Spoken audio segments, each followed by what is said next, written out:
विश्वास, शिव को सबसे ज्यादा मूल, भगवान शंकर को सबसे ज्यादा जड़ी है आपका भरोसा। संसार पर करा टूटेगा, निश्चित है, बिल्कुल टूटेगा, पर शिव पर करा कभी नहीं टूटता। कब टूटता है? जब हमारा विश्वास डामाडोल होता है।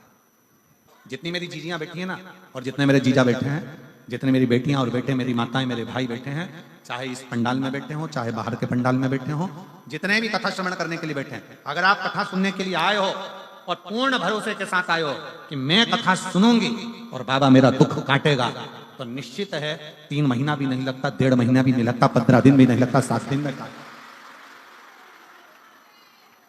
आप विश्वास कितना करते हो, शिव पर भरोसा कितना करते हो?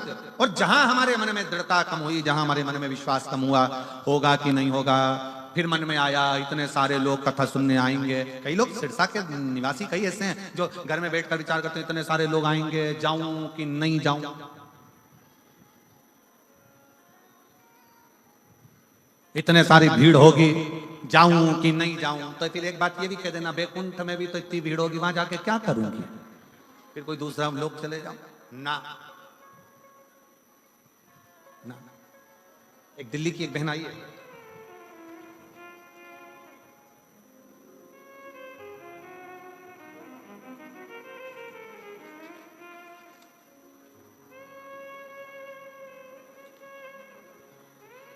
किरण गोयल।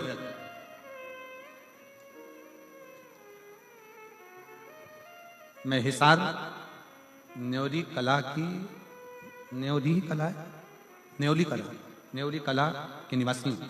मैं श्री दिल से गोपाल जी कांडा जी का, गोविंद जी कांडा जी को मैं धन्यवाद देती हूँ कि हरियाणा की कहीं बैठी है, कहाँ बैठी है, आ जाओ, एक बेलपत्र ले जाना, आ जाओ। मैं दिल से श्री गोपाल कांडा जी को, श्री गोविंद जी कांडा जी को धन्यवाद देती हूँ। हम कहीं जा नहीं सकते, पर इतना विश्वास, भरोसे के साथ हम शिव महापुराण की कथा सुनते हैं।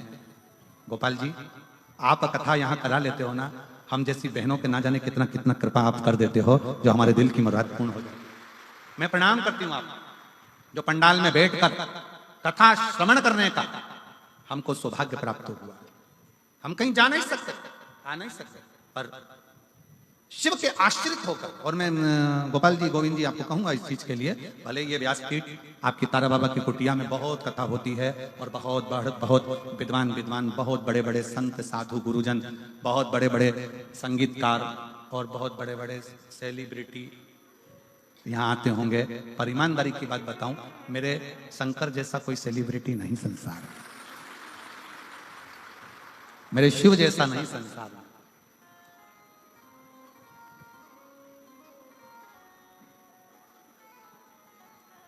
ये कथा, शिव महापुराण की जो तारा बाबा की कुटिया की जो कथा है, ये कथा केवल कथा नहीं, केवल कथा नहीं।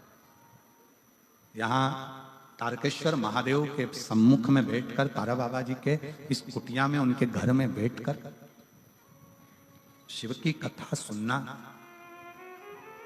सारे तीर्थ एक ही जगह पर, सारे स्वयं मां शबरी अम्बा के सम्मुख में मेरे राघव जी, मेरे राम जी कहते हैं, प्रथम भगति संतन कर संगा और दूसरी रति मम कथा प्रसंगा। संतों का सानिध्य, तारा बाबा का सानिध्य और कथा का प्रसंग और शिव महापुराण की कथा, ये तीनों का जो संगम होता है, ऐसा लगता है कि स्वयं प्रयाग चलकर यहीं पर आ गया स्वयं। मैं कहूंगा सिरसा वासियों से, सिरसा के आसपास में रहने वालों से, दिल से सुनो और दिल से प्रार्थना करो। कब क्या देगा, कैसे, ये हम इतने पत्रों नहीं पढ़ पाते, बहुत कम, ये थोड़े बहुत पत्र हम भी निगाह से देखकर रखते जाते हैं। इतने पत्रों को पढ़ना ये तो पहले दिवस है, कितना कितना देता है बाबा, ये उसके ऊपर निर्भर कर। और कई माताएं अपने अपने छोटे छोटे बच्चों को लेकर आई हैं, जिन्होंने पत्र लिखा 5 साल में, 8 साल में, 14 साल में, 11 साल में, 15 साल में, 20 साल में, इन पत्रों में ढेर लगा हुआ है।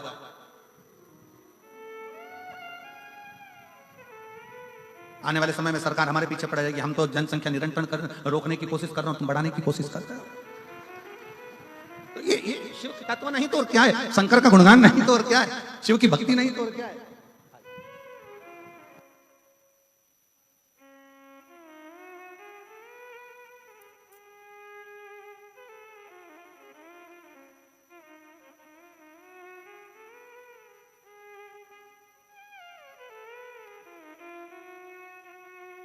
श्वास। भागवत किस किसने सुनी है? श्रीमद् भागवत सुनी है आप लोगों ने? किन किन ने सुनी है? सबने सुनी? रखो रखो रखो।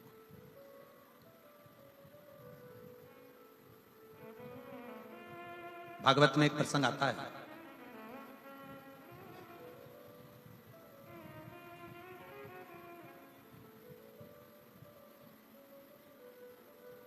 जिस समय पर मणि चोरी का इल्जाम भगवान कृष्ण पर लगा। बहुत भागवत हुई है यहाँ तो, तारा बाबा की कुटिया में तो भागवत बहुत हुई है और आप लोगों ने सुना भी होगा, सुना होगा प्रसंग। मणि चोरी का इल्जाम भगवान कृष्ण पर लग गया। भगवान मणि ढूंढने के लिए गए, मणि ढूंढने के लिए गए तो एक भालू का पुत्र, जामंत का पुत्र उस मणि से खेल रहा। सुना है ना प्रसंग? जम के तो बोलो। आजकल सिरसा वालों ने बोलना बंद कर दिया है क्या?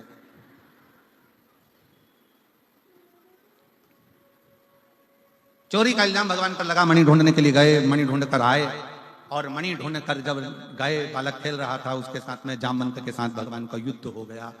और युद्ध हुआ तो भगवान जामवंत ने भगवान द्वारकानाथ के सम्मुख में अपने हाथ जोड़कर प्रार्थना कर कर कहा, प्रभु मैं आपको पहचान गया और मेरा निवेदन स्वीकार करो, मेरी बेटी का विवाह मैं आपके साथ करना चाहता हूं। भगवान स्वयं चिंता में पड़ गए। चिंता। भगवान ने पूछा कि तुम अपनी बेटी का विवाह मेरे साथ करना चाहते हो? हाँ। भगवान ने पूछा तुम कौन है, मालूम है तुमको? जामवंत कहते हैं हाँ मैं जामवंत। जामवंत का फोटो किस किसने देखा है? राम कथा में जामवंत को देखा है तुम लोगों ने? अरे जम के तो बोलो जरा। ठीक है, तुम्हारे जैसा था? नहीं, भालू जैसा था। देखा है कि नहीं देखा? जम के बोलो। बकरा बकरी का छोरा छोरी बकरा बकरी जैसी होता है। बंदर का छोरा छोरी बंदर जैसा ही होता है। बोलो, बोलते जाओ जरा, हाँ है कि नहीं? ऊंट का छोरा छोरी ऊंटना ऊंटनी जैसा ही होता है। बोलो सही है कि गलत है? भेड़ का छोरा छोरी भेड़ जैसा ही होता है। मछली का छोरा छोरी मछली जैसा। मगरमच्छ का छोरा छोरी मगरमच्छ जैसा। शेर का छोरा छोरी शेर जैसा। तो भालू का छोरा छोरी भालू जैसा। आप बताओ ईमानदारी से, भगवान कृष्ण को चिंता नहीं लगेगी कि इसने तो डायरेक्ट शादी का प्रस्ताव रख दिया कि मैं आपके साथ में मेरी बेटी का ब्याह करना चाहता हूं। भगवान चिंता में पड़ गए, ये ऐसा है तो छोरी कैसी हो?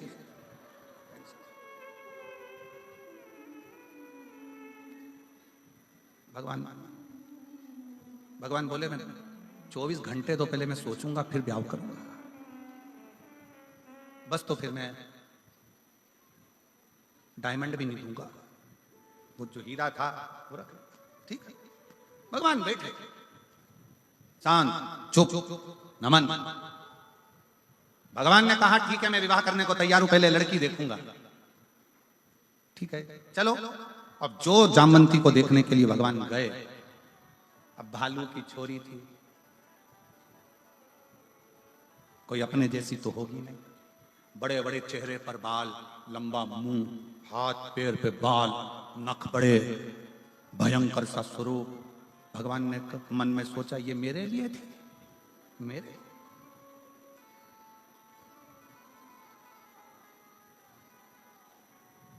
भगवान कृष्ण फिर चुप हो गए। तो क्या बोलूं, विवाह के लिए हाँ भरूं कि ना भरूं? और ये भालू की बेटी से, जामवंत की बेटी से विवाह करूंगा, कहां की श्रेष्ठता? कहां की श्रेष्ठता? भगवान कृष्ण से रहा नहीं गया। तो भगवान कृष्ण मन में विचार कर कर जब मणि ढूंढने के लिए गए, एकांत में बैठ गए भगवान कृष्ण, और एकांत में बैठकर शंकर को विचारने लगे, शिव का स्मरण करने लगे। शंकर भगवान का जैसे स्मरण करने लगे कि मैं भालू की बेटी से विवाह कैसे कर लूं, जामवंत की बेटी से विवाह कैसे कर लूं, शिव का स्मरण कर रहे थे भगवान गौरी शंकर। स्वयं भगवान शिव लीला करते करते, नट लीला करते करते भगवान कृष्ण के सामने आकर खड़े हो गए। और भगवान कृष्ण ने ऐसी नट लीला करी कि द्वारकाधीश की बुद्धि में वो नट लीला बैठ गई। और भगवान द्वारकानाथ की नट लीला भगवान द्वारकाधीश की बुद्धि में बैठी। और भगवान कृष्ण ने तुरंत जाकर शिव के पास से होते हुए भगवान कृष्ण तुरंत जाकर कह दिए जामवंत से कि मैं शादी करने को तैयार हूं, मैं विवाह करने को तैयार, पर मेरी एक शर्त है, मेरी वो शर्त को तुम स्वीकार करो। जामवंत ने पूछा कौन सी शर्त है? शर्त यह है कि लड़की अपना चेहरा जब तक मैं नहीं बोलूं तब तक ना दिखा। उसका पूरा शरीर ढका होना चाहिए, उसका एक अंश भी दिखना नहीं चाहिए। जामवंत ने अपनी बेटी जामवंती से कहा, बेटा तेरा जो मन था, राम जी का दर्शन तूने किया था और तूने कहा था कि मैं राम जी से विवाह करना चाहती हूँ, तो राम जी ने कह दिया था मैं एक पत्नी व्रत का पालन कर रहा हूँ, इस समय नहीं करूंगा, पर अगला मेरा कृष्ण अवतार होगा तब मैं विवाह करूंगा। तो वो विवाह करने को तैयार हैं, पर उनकी एक शर्त है कि तू अपना चेहरा मत दिखाना, अपना शरीर मत दिखाना, पूरा कपड़े में ढक कर रखना। तो कहा ठीक है, मैं तैयार।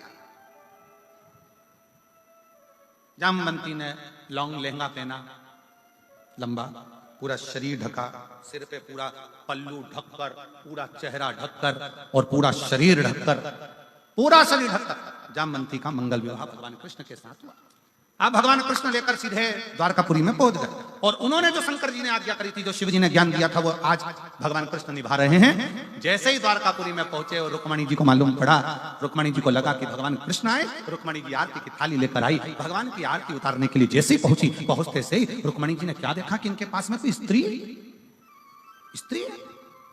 और देखते से ही रुक्मणी जी ने थाली नीचे रखकर पूछा, ये कौन है? भगवान बोले, ये मेरी अर्धांगिनी है, मेरी पत्नी। तो रुक्मणी जी बोली, मैं कौन हूं? भगवान बोले, तू भी है, तू भी है। आपने विवाह करा? हाँ। रुक्मणी जी ने कहा, चेहरा दिखा तेरा। भगवान ने कहा था, जब तक नहीं बोलूं मुंडा मत दिखा, चेहरा दिखा तेरा। जामवंती जी चेहरा ना दिखा। रुक्मणी जी ने पूछा द्वारकानाथ से, प्रभु ये अपना चेहरा क्यों नहीं दिखा रही है? भगवान ने कहा, बहुत सुंदर है, इतनी सुंदर, इतनी सुंदर। रुक्मणी जी बोली, मुझसे ज्यादा सुंदर है? भगवान बोले, तू तो उसके पांव की धूल नहीं लगे, वो इतनी सुंदर। प्रभु आप मेरा अपमान कर रहे हो। भगवान बोले, अपमान की बात नहीं है, सुंदर बहुत है।